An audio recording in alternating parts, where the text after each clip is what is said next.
Sessiz gecelerde yanımda oldun. Korktum diye ellerimi tuttum. Dünyanın yükünü çiğninde taşıdım. Ben gülüm diye derdini gizlettin. Bir melek kimi korudun beni, dualarında çektin adımı.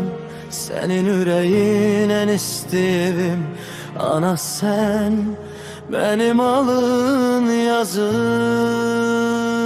Ana nefesim sen, canımsan benim. Bu hayatta en büyük varımsan benim. Sen gülsen dünya güler gözüme. Cennet ayağının altındadır deyirler sana.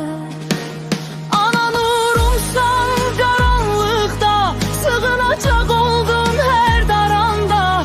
Ben ne etsem de azdır sene, hakkını ödemek mümkün değil yine.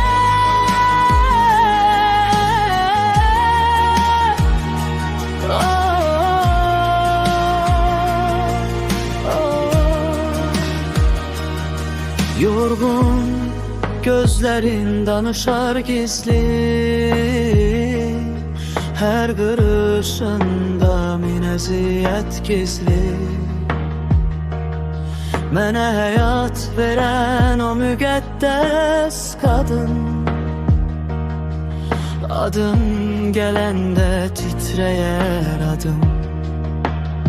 Ellerinden öpsem azdır yine, ömrüm feda olsun sana. Allah seni korusun her zaman ana. Sen benim kahramanım. Ana nefesim sen, canımsan benim. Dünyada değişmərəm seni hiç kime. Yüreğim döyünür senin adınla. Yaşam inim, kal yanımda. Ana nefesim sen, canımsan benim. Bu hayatta en büyük varımsan benim. Sen gülsen dünya güler gözüme. Cennet ayağının altındadır deyirlər sana.